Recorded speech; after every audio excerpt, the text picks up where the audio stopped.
So I got offered a job. I had to say I can't take the job anymore because I have cancer.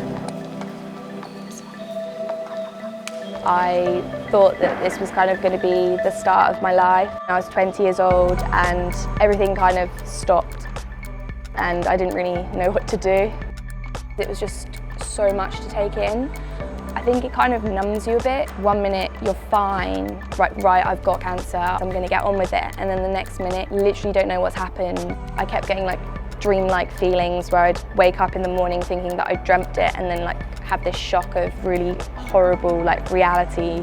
It was just a big shock, you know, big massive shock to the system. It's just like a bombshell, isn't it? I mean, that day you got diagnosed, we sat there, I couldn't move. You don't expect someone so young to have the diagnosis, do you? It's something you never ever think it's going to happen to you. It happens to other people. That is what you think, isn't it? You kept saying to Faye, are you sure? Yeah, has it been confirmed? Oh, totally in total denial, yeah. We had to sort of convince him, didn't we, that we, you know. Everyone kind of deals with it in a different way and I think you accept that. Everyone was like really supportive. We did try and just carry on as normal, didn't we? We did as much as we could. We still laughed, we still joked. There were certain things that had to change, but we still got on with our life, yeah. When I first started having chemo, I would say I got quite heavy fatigue. It was kind of like a build-up, so I would kind of get through tiredness and then all of a sudden it would hit me really hard and I'd just have to have a day of literally sleeping and resting. 2 months into my treatment, I got told I was cancer-free, so I had another 4 months treatment left.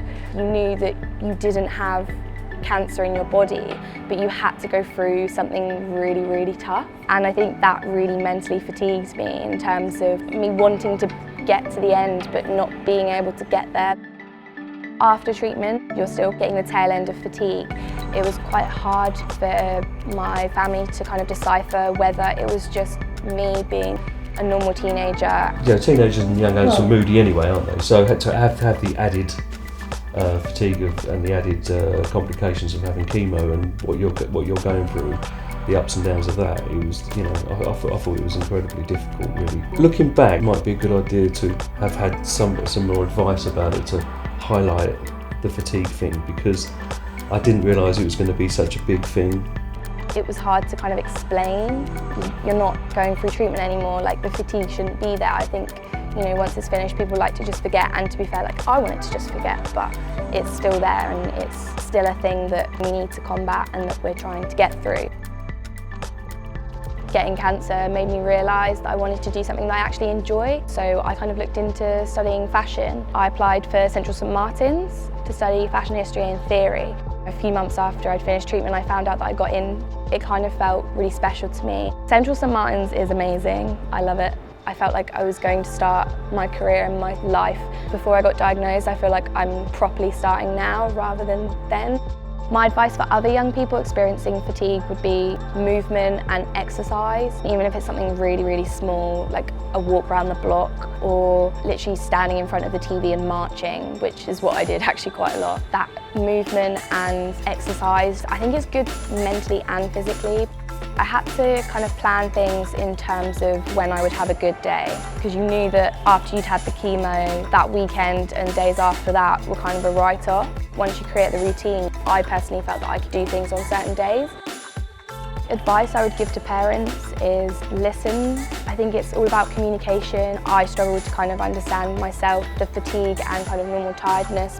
Have that little bit of, you know, time out. We just wish that you could have had a bit of time out, because, you know, going through what you were going through, it was kind of, it wasn't fair, but it was, you know, we kind of needed it to recharge our batteries, really, to help you.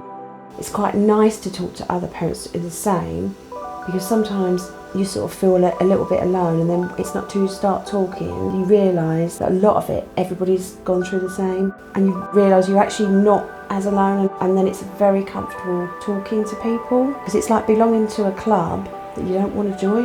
It was amazing finishing treatment, but it was still quite tough because you've had this kind of 6 months of this thing and then all of a sudden it just stops. Obviously you don't want to go through that, but I just wanted to kind of like get on with my life. Positivity was the key to getting through it.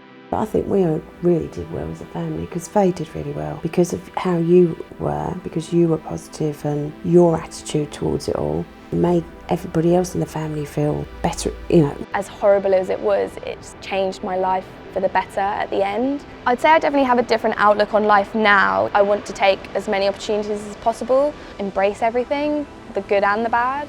Sometimes I kind of completely forget that I had cancer because life feels good.